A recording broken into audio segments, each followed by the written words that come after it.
नमस्कार बच्चों, excellence explorer में आपका स्वागत है। हम चैप्टर स्टार्ट कर रखे थे अंतर्राष्ट्रीय संगठन। उसका पार्ट 1 मैंने पहले ही अपलोड कर लिया है, आपने उसको बहुत ही लाइक किया है। तो अब हम स्टार्ट करते हैं कौन सा चैप्टर, इसी चैप्टर के पार्ट 2 की। अब बात करते हैं, मैंने आपको पहले बता दिया कि अंतर्राष्ट्रीय संगठन की आवश्यकता क्यों पड़ी, और हमने पढ़ा कि अंतर्राष्ट्रीय संगठन की आवश्यकता के बच्चों कितने कारण थे। टोटल 5 कारण मैंने बता दिए थे। प्रथम विश्व युद्ध कब हुआ था? 1914 से लेकर 1918। युद्धों की रोकथाम के लिए बच्चों क्या बनाया था? League of nation. लेकिन वो क्या हुआ? असफल हुआ, क्योंकि बच्चों 1939 से लेकर 1945 तक सेकेंड वर्ल्ड वॉर हो चुका था। तो हम यहाँ पे अब हमें शांति और सुरक्षा स्थापित करने के लिए हमें किसकी जरूरत पड़ रही थी बच्चों? यूएनओ की। और यूएनओ की स्थापना हमने कर दी थी बच्चों 24 अक्टूबर 1945 को स्थापना कर दी थी। और जब स्थापना की तो स्थापना के समय यानी कि संस्थापक देश कितने थे बच्चों? 51। वर्तमान में कितने देश है बच्चों? 193। और लास्ट वाला जो देश था उसका नाम था दक्षिणी सूडान, जो कि कब जुड़ा था बच्चों? 2011 में। मैंने बच्चों आपको ये भी बता दिया कि संयुक्त राष्ट्र संघ के कितने अंग है बच्चों? 6। उनमें से एक का नाम है अंतर्राष्ट्रीय न्यायालय, एक आर्थिक एवं सामाजिक परिषद, एक सुरक्षा परिषद, एक सचिवालय, एक महासभा, एक न्यासिता परिषद। इन 6 अंगों में से 5 अंग काम कर रहे हैं, एक अंग काम नहीं कर रहा, उसका नाम है बच्चों न्यासिता परिषद। और इनके 6 अंगों में से 5 का मुख्यालय कहाँ पे बच्चों? New York America. एक का मुख्यालय कहाँ पे? The Hague Netherland. और किसका मुख्यालय द हेग नीदरलैंड? अंतर्राष्ट्रीय न्यायालय का मुख्यालय कहाँ पे बच्चों? The Hague. और ये द हेग कहाँ पे बच्चों? नीदरलैंड। मैंने आपको बच्चों ये भी बता दिया कि सुरक्षा परिषद में टोटल सदस्य देश होते हैं 15, उनमें से 5 के पास वीटो पावर होता है। और उनकी ट्रिक क्या बताई थी मैंने बच्चों? ABC फ्रेंड, यानी कि अमेरिका, ब्रिटेन, चाइना, फ्रांस और रसिया। और 10 क्या होते हैं बच्चों? अस्थायी। और हर 2 साल बाद वो परिवर्तन होते रहते हैं। 2021 तक भारत 8 बार अस्थायी सदस्य बन चुका है यूएन। अब बच्चों आज की क्लास स्टार्ट करते हैं। सुरक्षा परिषद की स्थायी और अस्थायी सदस्यता के लिए मापदंड क्या है? इसका मतलब कि स्थायी व अस्थायी सदस्य में कौन देश शामिल हो सकता है। तो पहली बात आती है बच्चों, जिनकी उभरती हुई क्या हो बच्चों? आर्थिक ताकत हो। इसका मतलब जिसकी अर्थव्यवस्था ज्यादा होगी उसको सुरक्षा परिषद के स्थायी और अस्थायी सदस्यता के लिए उसको ये माना जा सकता है कि वो यूएनओ में स्थायी और अस्थायी में शामिल हो सकता है। दूसरा बच्चों, आबादी के दृष्टिकोण से सबसे बड़ा राज्य हो, यानी कि बड़ा राष्ट्र हो, तो उसको भी सदस्यता मिल सकती है। एक बच्चों शांति बहाली में योगदान देता हो, एक संयुक्त राष्ट्र संघ के बजट में जो लगातार योगदान देता है उसको भी यूएनओ के स्थायी और अस्थायी सदस्यता मिल सकती है। एक और बच्चों एक और बड़ी बात है, ऐसा देश जो लोकतांत्रिक और मानवाधिकारों का सम्मान करता हो उसको भी सदस्यता मिल सकती है। एक और ऐसा देश अपने भूगोल, अर्थव्यवस्था और संस्कृति के लिहाज से विश्व की विविधता की नुमाइंदगी करता हो। इसका मतलब यहाँ पे जिन देशों के पास ऐसा कुछ है उसको सुरक्षा परिषद की स्थायी और अस्थायी सदस्यता मिल सकती है। एक बार बच्चों रिपीट करते हैं। पहला, उभरती हुई आर्थिक ताकत हो। और एक और बच्चों, जिसकी सैन्य ताकत ज़्यादा हो, यानी कि पहला उभरती हुई ताकत हो, दूसरा जिसके पास सैन्य ताकत ज़्यादा हो, यूएनओ के बजट में लगातार योगदान दे रहा हो, शांति बहाली में योगदान देता हो, बड़ा लोकतांत्रिक देश हो, मानवाधिकारों की सम्मान करता हो, और बच्चों भूगोल एवं अर्थव्यवस्था एवं संस्कृति के लिहाज से विश्व में विविधता वाला देश हो, उसको यूएनओ की स्थायी और अस्थायी सदस्यता के लिए शामिल किया जा सकता है। अब बात आती है बच्चों, क्या भारत संयुक्त राष्ट्र की सुरक्षा परिषद में शामिल हो सकता है? उसके पीछे हाँ होने के कारण इसका मतलब संयुक्त राष्ट्र की सुरक्षा परिषद में भारत की दावेदारी के पक्ष में क्या क्या तर्क हैं? पक्ष में तर्क का मतलब बच्चों कि कैसे भारत शामिल हो सकता है, क्योंकि भारत बच्चों सर्वाधिक जनसंख्या वाला देश है। भारत का हम सबसे बड़े लोकतांत्रिक देश हैं। भारत का एक लोकतंत्र का स्थायी होना, और भारत क्या करता है बच्चों, मानवाधिकारों का क्या करता है बच्चों, सम्मान करता है। और हमारी अर्थव्यवस्था बच्चों क्या है, उभरती हुई अर्थव्यवस्था है। बजट में हम लगातार योगदान दे रहे हैं। शांति स्थापित करने में भारत कितने नंबर पे आता है बच्चों, 1 नंबर पे आता है। इन सभी दावेदारियों की वजह से भारत को यूएनओ में शामिल करना चाहिए। और यूएनओ में भी कहाँ पे बच्चों, सुरक्षा परिषद में। तो भारत को सुरक्षा परिषद में शामिल करने के पक्ष में क्या क्या तर्क थे बच्चों, हमारा भारत सर्वाधिक जनसंख्या वाला देश है, सबसे बड़ा लोकतांत्रिक देश है, और मानवाधिकारों की सम्मान करता है भारत, उभरती हुई अर्थव्यवस्था है, बजट में लगातार योगदान दे रहा है, और शांति स्थापित करने में भारत का योगदान है। इन्हीं कारणों की वजह से भारत को सुरक्षा परिषद में शामिल करना चाहिए।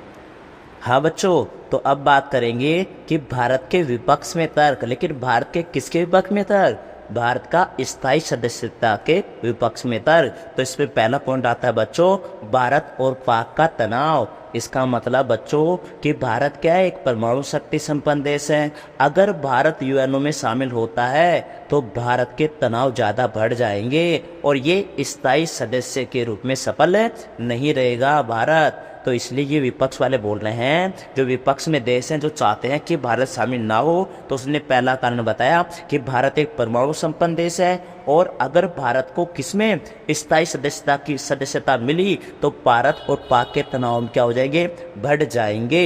इसलिए भारत को स्थायी सदस्यता नहीं दी जाए। बच्चों दूसरा पॉइंट क्या है, भारत के साथ साथ ब्राज़ील भी है, जर्मनी भी है, जापान भी है, और दक्षिण अफ्रीका को भी शामिल करना चाहिए। कुछ देश कह रहे हैं कि अगर भारत को शामिल किया तो जर्मनी, जापान, इन देशों का भी काफ़ी अच्छी अर्थव्यवस्था है, तो इनको भी क्या करना पड़ेगा, स्थायी सदस्यता में शामिल करना पड़ेगा।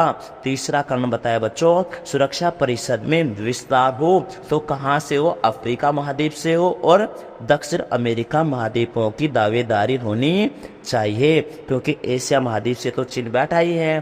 तो 3 कारण बताए विपक्ष वालों ने, एक तो भारत और पाक का तनाव, दूसरा भारत के साथ ब्राज़ील, जर्मनी, जापान और दक्षिण अफ्रीका को भी शामिल करना पड़ेगा, तीसरा सुरक्षा परिषद में अगर विस्तार हो तो अफ्रीका और दक्षिण अमेरिका महाद्वीपों की दावेदारी होनी चाहिए।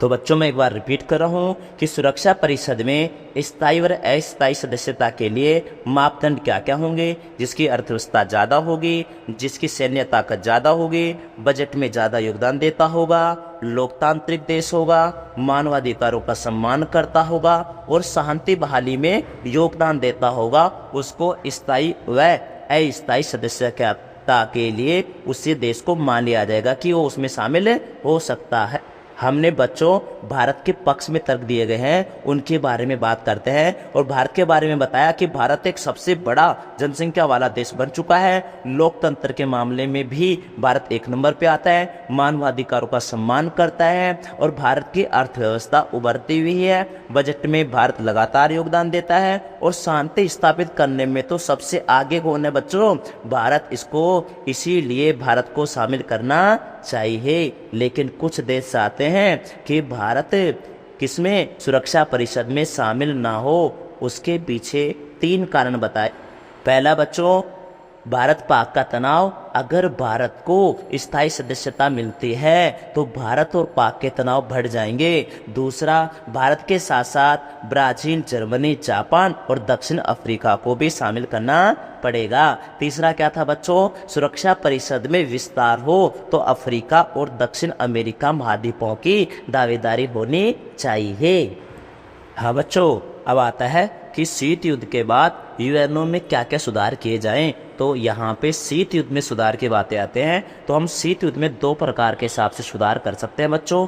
एक है पहला, संगठन की बनावट व प्रक्रिया में सुधार। एक है संगठन के न्यायाधिकार में आने वाले मुद्दों में सुधार। तो दो प्रकार से हम यूएनओ में सुधार कर सकते हैं। तो पहला पढ़ते हैं संगठन की बनावट व प्रक्रिया में सुधार। तो यहाँ पे पहला पॉइंट आता है बच्चों, सुरक्षा परिषद में स्थायी व अस्थायी सदस्यों की संख्या बढ़ाई जाए, जो कि कितनी है बच्चों, ये तो 5 है और ये कितनी है 10। इन 5 के पास वीटो पावर है और जो 10 अस्थायी सदस्य है उनको हर 2 वर्ष बाद चेंज करते रहते हैं। भारत 2021 तक 8 बार अस्थायी सदस्य बन चुका है। तो संगठन की बनावट और प्रक्रिया में सुधार करना चाहते हैं तो पहला पॉइंट आएगा बच्चों, सुरक्षा परिषद में स्थायी व अस्थायी सदस्यों की संख्या बढ़ाई जाए। दूसरा बच्चों, स्थायी सदस्यों का वीटो पावर खत्म कर दो।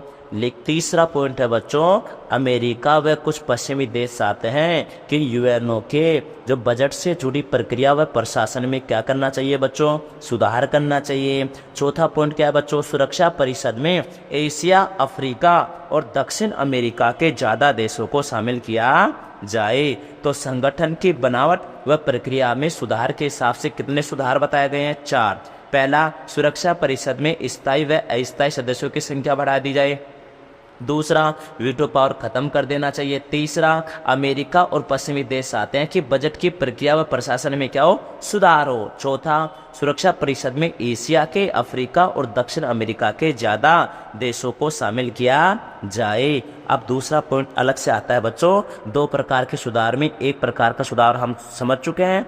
दूसरा आता है बच्चों, संगठन के न्यायाधिकार में आने वाले मुद्दों में सुधार। ये बिल्कुल ईजी है बच्चों। कुछ देश चाहते हैं कि यूएनओ को ज़्यादा काम शांति व सुरक्षा से जुड़े मिशनों में ज़्यादा प्रभावी भूमिका निभानी चाहिए। और बच्चों एक और पॉइंट आता है, कुछ देश चाहते हैं कि यूएनओ विकास और मानवीय भलाई के कामों तक सीमित रहे। तो इस प्रकार हमने यूएनओ में सुधार करेंगे। किस प्रकार से चाहते हैं सुधार, 2 प्रकार से। एक, संगठन व बनावट की प्रक्रिया में सुधार। एक आता है बच्चों, संगठन के न्यायाधिकार में आने वाले मुद्दों में सुधार। पहला सुधार, सुरक्षा परिषद में बनावट के हिसाब से स्थायी व अस्थायी सदस्यों की संख्या बढ़ा दो या फिर वीटो पावर खत्म कर दो।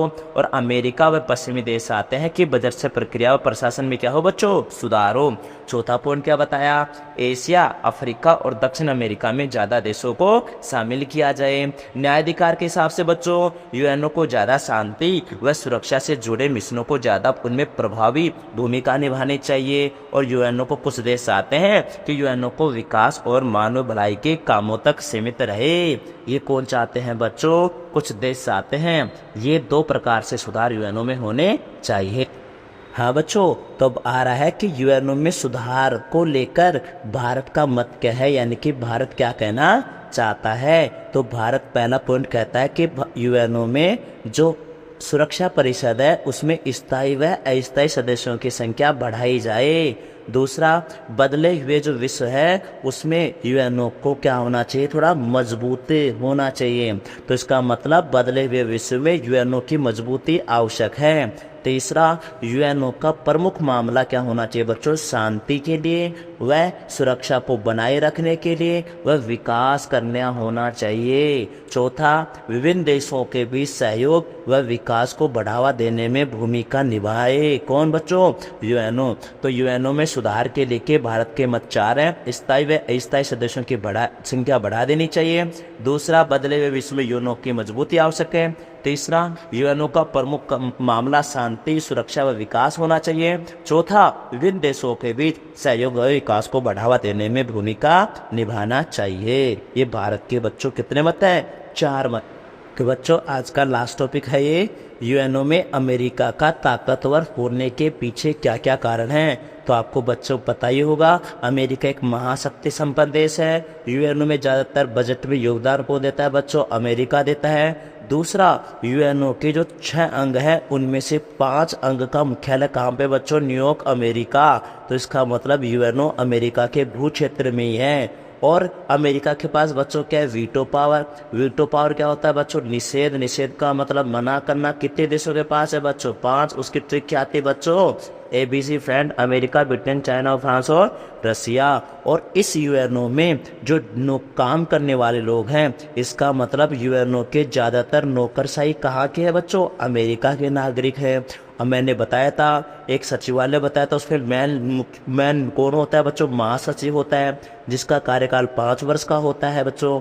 इसकी नियुक्ति आम सभा करती है, लेकिन सुरक्षा परिषद के कहने पर। इसका मतलब क्या हो बच्चों? महासचिव की नियुक्ति में भी अमेरिका की ही चलती है, इसलिए अमेरिका की यूएनओ में ज़्यादा चलती है। तो बच्चों कितने पॉइंट है? टोटल 6। अमेरिका महाशक्ति संपन्न देश है, यूएनओ के बजट में सर्वाधिक योगदान है, यूएनओ अमेरिका के भू क्षेत्र में है, इसके पास वीटो पावर है, यूएनओ के ज़्यादातर नौकरशाही अमेरिकी नागरिक हैं, और महासचिव की नियुक्ति में भी अमेरिका की चलती है। तो बच्चों आज के लिए इतना ही काफ़ी है।